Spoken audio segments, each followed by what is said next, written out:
Selamat pagi, perkenalkan nama saya Valencia Audrey Setiawan dengan nomor NIM 2022-03-0201. Pada kesempatan kali ini, saya akan menjelaskan mengenai materi anatomi fisiologi.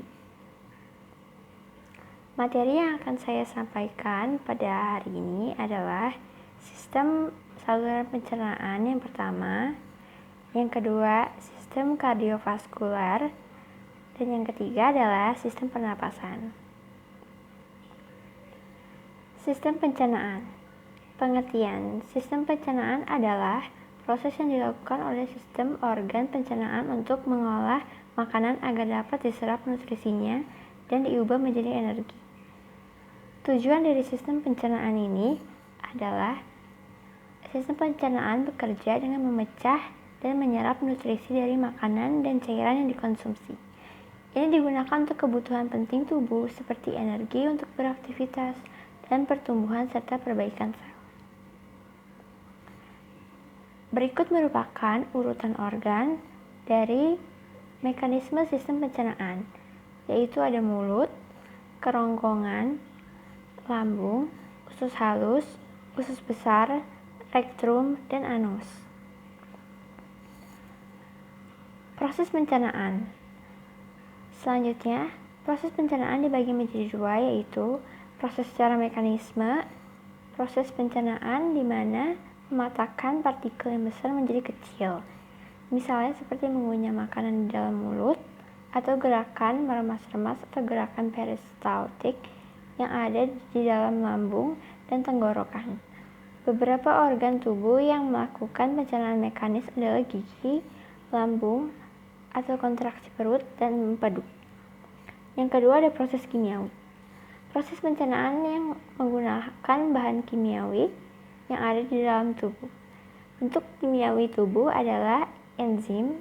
Reaksi yang digunakan adalah enzim yang mampu mengkatalisis reaksi dengan cara memisahkan ikatan kimiawi dalam proses hidrolisis.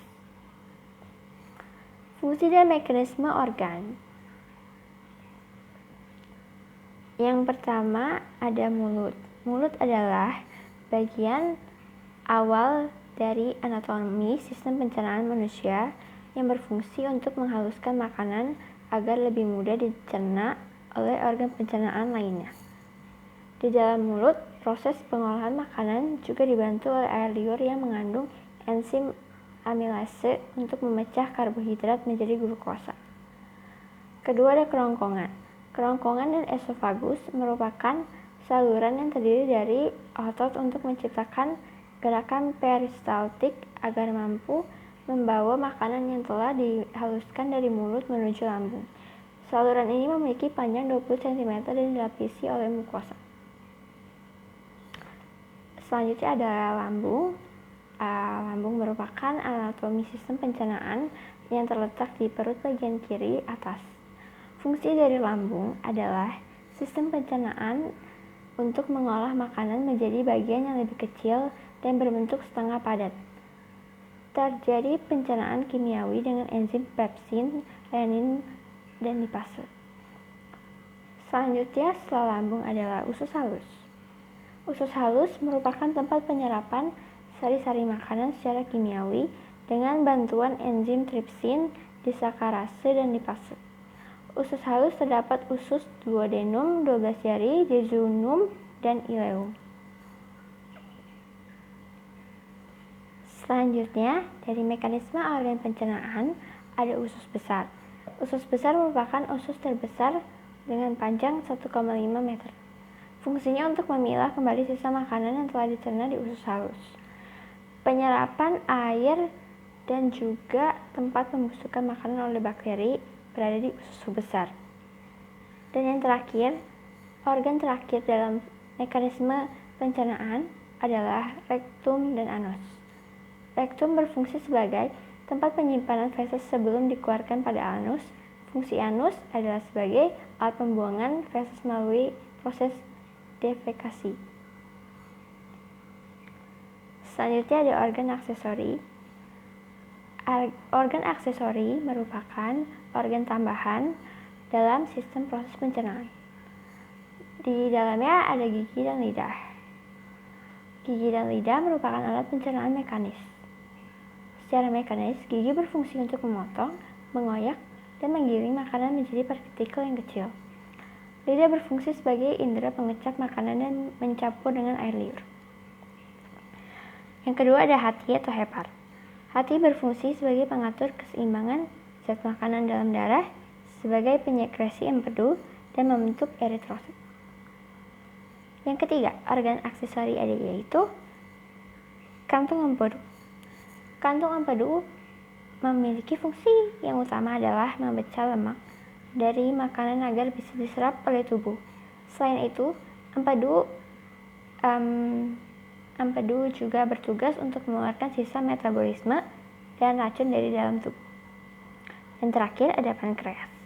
Fungsi dari pankreas sendiri itu, selain dapat memproduksi hormon, pankreas juga memiliki fungsi utama sebagai organ yang memproduksi enzim untuk menghancurkan dan mencerna makanan dalam perut. Selanjutnya, kita masuk kepada bagian sistem kardiovaskular, materi kedua pada penjelasan kali ini. Pengertian dari sistem kardiovaskular adalah kumpulan organ yang bekerja sama untuk melakukan fungsi transportasi dalam tubuh manusia. Sistem ini bertanggung jawab untuk mentransportasikan darah yang mengandung nutrisi, bahan, sistem metabolisme, hormon, zat kekebalan tubuh, dan zat lain ke seluruh tubuh sehingga tiap bagian tubuh akan mendapatkan nutrisi yang dapat membuang sisa metabolisme ke dalam darah. Komponen dari sistem kardiovaskular yaitu ada jantung yang terletak di rongga dada dan cenderung berada di sisi kiri bagian tubuh manusia. Berperan sebagai pemompa darah ke seluruh tubuh. Jantung terdiri dari 4 ruang jantung yang dipisahkan oleh sekat-sekat jantung. 4 ruang jantung tersebut adalah atrium kanan, yang pertama, yang kedua atrium kiri, yang ketiga ventrikel kanan, dan yang keempat ventrikel kiri. 4 ruang jantung ini dilapisi oleh lapisan endotel, endokardium, miokardium, dan 2 lapisan perikardium. 4 ruangan di dalam jantung juga dilengkapi 4 katup yang berfungsi untuk mencegah terjadinya aliran balik darah saat dipompa. Selanjutnya ada pembuluh darah. Pembuluh darah adalah bagian dari sistem peredaran darah yang berfungsi untuk mengedarkan darah dari jantung ke berbagai organ dan jaringan tubuh maupun sebaliknya. Pembuluh darah meliputi arteri, pembuluh yang membawa darah dari jantung, vena, pembuluh darah yang kembali ke jantung, kapiler, pembuluh kecil yang bercabang dari arteri untuk mengalirkan darah ke seluruh jaringan tubuh. Selanjutnya ada darah. Darah berperan sebagai pembawa nutrisi, oksigen, hormon, dan antibodi ke seluruh tubuh. Tak hanya itu, darah juga mengangkut zat beracun dan sisa metabolisme seperti karbon dioksida untuk dikeluarkan dari tubuh. Darah manusia terdiri atas berbagai bagian, yaitu ada plasma darah, mengandung berbagai zat penting seperti antibodi, hormon, dan protein. Sel darah merah, eritrosit, bertindak sebagai pembawa oksigen dan karbon dioksida. Sel darah putih, leukosit, mendeteksi keberadaan benda asing yang berbahaya, seperti zat beracun dan kuman, lalu melawannya agar tubuh terlindungi dari berbagai penyakit.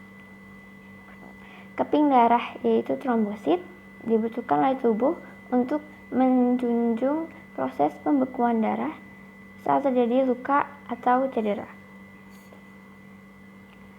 Fisiologi dari jantung itu ada metabolisme otot jantung yang dimana energi berasal dari metabolisme asam dalam jumlah yang lebih kecil dari metabolisme zat gizi, terutama laktat dan glukosa. Proses metabolisme jantung adalah aerobik yang membutuhkan oksigen. Siklus jantung yang kedua, yaitu siklus jantung adalah interval dari akhir satu kontraksi jantung ke akhir kontraksi berikutnya. Siklus jantung terdiri dari 2 periode, yaitu periode kontraksi sistol dan relaksasi diastol. Selama sistol, ruang jantung memompa darah keluar. Selama diastol, ruang jantung terisi dengan darah. Selanjutnya ada curah jantung, di mana normal jumlah darah yang dipompakan ventrikel kiri dan kanan sama besarnya. Jumlah darah yang dipompakan ventrikel selama 1 menit disebut curah jantung. Selanjutnya ada katup jantung. Katup jantung dibagi menjadi 4, yaitu katup pulmonal, katup antara ventrikel kanan, dan arteri pulmonalis yang mencegah darah mengalir kembali ke ventrikel kanan. Yang kedua ada katup aorta. Katup antara ventrikel kiri dan aorta mencegah darah mengalir kembali dari aorta ke ventrikel kiri. Selanjutnya yang ketiga ada katup tricuspidalis. Katup tricuspidalis memisahkan atrium kanan dengan ventrikel kanan guna membantu mengalirkan darah yang mengalir sedikit oksigen dari atrium kanan menuju ke ventrikel kanan. Selanjutnya ada katup bicuspidalis. Katup dari 2 katup dan terletak antara atrium kiri dan kanan. Fungsi utama katup bicuspidalis adalah untuk memungkinkan aliran darah dari atrium kiri ke ventrikel kiri. Sistem konduksi jantung selanjutnya. Sistem konduksi jantung merupakan sistem yang mengkoordinasikan siklus di dalam jantung dengan mengkoordinasikan kontraksi dari keempat ruangan yang ada di jantung. Dalam menjalankan fungsinya sebagai pemompa darah, atrium dan ventrikel bekerja bersama-sama dalam sistem konduksi jantung ini melibatkan SA nodes, FA nodes, bundle of His, dan serabut Purkinje. SA nodes merupakan pusat pacu jantung yang memulai dengan mengatur impuls untuk berkontraksi dengan frekuensi 600 sampai 100 kali lipat per menit. Sinyal kontraksi dari SA nodes ini akan menyebabkan kontraksi pada kedua atrium, yaitu atrium kanan dan atrium kiri. Selanjutnya, impuls akan menyebar menuju AV nodes. Dari AV nodes, impuls akan berjalan menuju bundle of His dan selanjutnya menuju serabut Purkinje. Selanjutnya ada bunyi jantung dan tekanan darah. Bunyi jantung normal memiliki 2 irama jika didengarkan suaranya seperti loop yang berulang. Suara ini berasal dari aktivitas katup jantung yang membuka dan menutup ketika darah mengalir melalui jantung. Selanjutnya ada tekanan darah. Orang dewasa dengan kondisi tubuh sehat umumnya memiliki tekanan darah normal sekitar 90 atau 60 mmHg hingga 120 atau 80 mmHg. Angka 90 dan 120 menunjukkan tekanan ketika jantung memompa darah ke seluruh tubuh atau biasa disebut tekanan sistolik. Volume darah yang bersirkulasi dalam sistem vaskuler mempengaruhi tekanan darah. Volume darah orang dewasa berkisar antara 500 ml dan biasanya tetap. Jika terjadi peningkatan volume darah, tekanan terhadap dinding arteri meningkat. Selanjutnya ada mekanisme peredaran darah. Sirkulasi sistemik merupakan sirkulasi darah yang mengaliri seluruh tubuh. Sirkulasi ini berlangsung ketika darah bersih yang mengandung oksigen mengisi serambi kiri jantung melalui vena pulmonalis setelah melepaskan karbon dioksida di paru-paru. Selanjutnya ada sirkulasi pulmonal. Sirkulasi pulmonal atau sirkulasi paru merupakan sirkulasi darah dari jantung menuju paru-paru dan sebaliknya. Sirkulasi ini berlangsung saat darah yang mengandung karbon dioksida dari sistem metabolisme tubuh kembali ke jantung melalui pembuluh vena besar atau vena cava. Dan yang ketiga, yang terakhir adalah sirkulasi koroner, di mana darah yang membawa nutrisi dan oksigen ke otot jantung akan dialirkan melalui pembuluh arteri koroner. Selanjutnya ada sistem pernapasan.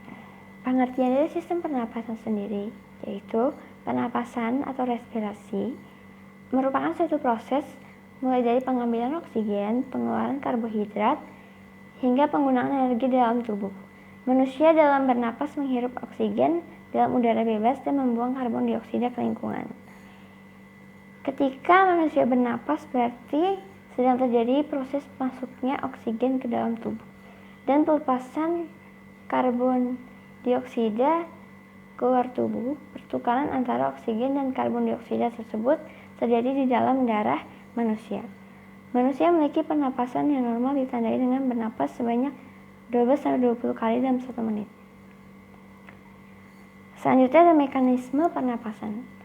Mekanisme pernapasan ada 2, yaitu pernapasan dada, di mana otot antar tulang rusuk luar berkontraksi atau mengerut, tulang rusuk terangkat ke atas, rongga dada membesar yang mengakibatkan tekanan udara dalam dada kecil sehingga udara masuk ke dalam tubuh. Dan yang kedua ada pernapasan perut, di mana otot diafragma pada perut mengalami kontraksi diafragma datar, volume rongga dada menjadi besar yang mengakibatkan tekanan udara pada dada dan mengecil sehingga udara masuk ke paru-paru. Selanjutnya ada alat pernapasan atas, hidung, di mana udara luar masuk melewati rongga hidung. Selaput lendir berfungsi menangkap benda asing yang masuk lewat saluran pernapasan. Selain itu terdapat juga rambut pendek dan tebal yang berfungsi menyaring partikel kotoran yang masuk bersama udara. Dari hidung kita berjalan pada faring yang merupakan alat pernapasan bagian atas, di mana udara dari rongga hidung masuk ke faring. Faring adalah percabangan 2 saluran pernapasan nasofaring pada bagian depan dan saluran pencernaan orofaring pada bagian belakang. Fungsi utama faring adalah menyediakan saluran bagi udara yang keluar, masuk, dan juga sebagai dalam makanan dan minuman dan tulang. Faring juga menyediakan dengung resonansi untuk suara percakapan. Alat pernapasan bagian bawah ada trakea, di mana batang tenggorok trakea terletak di sebelah depan kerongkongan. Batang tenggorokan bercabang menjadi 2 cabang tenggorok, yaitu bronkus di dalam paru-paru. Cabang tenggorokan bercabang-cabang lagi menjadi saluran yang sangat kecil disebut bronkiolus. Ujung bronkiolus berupa gelembung kecil yang disebut gelembung paru-paru atau alveolus. Yang keempat ada laring dalam pernapasan bagian bawah. Laring merupakan suatu saluran yang dikelilingi oleh tulang rawan. Laring berada di antara orofaring dan trakea, di depan lariofaring. Salah satu tulang rawan pada laring disebut epiglotis. Fungsi utama laring adalah menghasilkan suara dan juga sebagai tempat keluar masuknya udara. Selanjutnya ada alat pernapasan bawah, bronkus. Fungsi utama bronkus adalah menyediakan jalan bagi udara yang masuk dan keluar paru-paru. Batang tenggorokan bercabang menjadi 2 bronkus, yaitu bronkus sebelah kiri dan sebelah kanan. Kedua bronkus menuju paru-paru, bronkus bercabang lagi menjadi bronkiolus. Bronkus bercabang lagi menjadi bronkiolus, kemudian bronkus sebelah kanan, bronkus primer, bercabang menjadi 3 bronkus lobaris, bronkus sekunder, sedangkan bronkus sebelah kiri bercabang menjadi 2 bronkiolus. Cabang-cabang yang paling kecil masuk ke dalam gelembung paru-paru atau alveolus. Selanjutnya ada pulmo atau paru-paru. Fungsi utama dari organ ini adalah menukar oksigen dari udara dengan karbon dioksida dari darah. Paru-paru tersusun oleh bronkiolus, alveolus jaringan elastik, dan pembuluh darah. Bronkiolus tidak mempunyai tulang rawan, tetapi rongga bronkus masih bersilia dan di bagian ujungnya mempunyai epitelium berbentuk kubus bersila. Selanjutnya volume pernapasan. Volume pernapasan, volume normal itu merupakan volume paru-paru yang bisa mencapai 4.500 cc. Udara ini dikenal sebagai kapasitas total udara pernapasan manusia.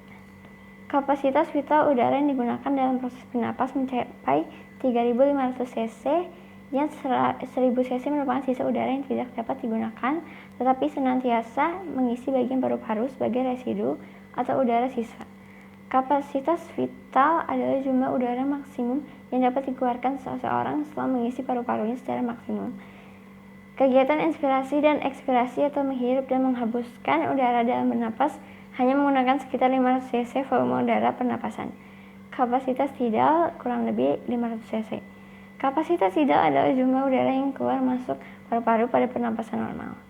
Inspirasi maupun ekspirasi dan menggunakan sekitar 1.500 cc udara pernapasan, atau bisa disebut expiratory reserve volume, inspiratory reserve volume sebesar 1.500 cc. Selanjutnya pertukaran O2 dan CO2. Pertama, Oksigen masuk ke dalam tubuh melalui fase inspirasi, kontraksi diafragma, dan otot dada yang menyebabkan rongga dada membesar. Udara akan melewati rangkaian organ pernapasan hingga alveolus.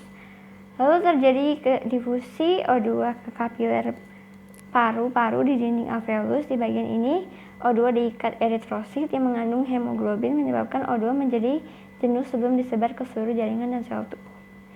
Yang ketiga, makin banyak oksigen yang digunakan tubuh, makin banyak pula karbon dioksida yang terbentuk. Karbon dioksida merupakan limbah dan perlu dikeluarkan dari tubuh. Karbon dioksida diangkut eritrosit menuju paru-paru.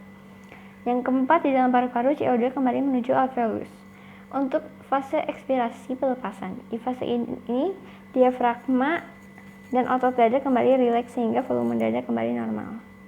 Berikut merupakan referensi saya. Dan terima kasih presentasi dari saya. Apabila ada kesalahan kata, mohon maaf dan juga terima kasih.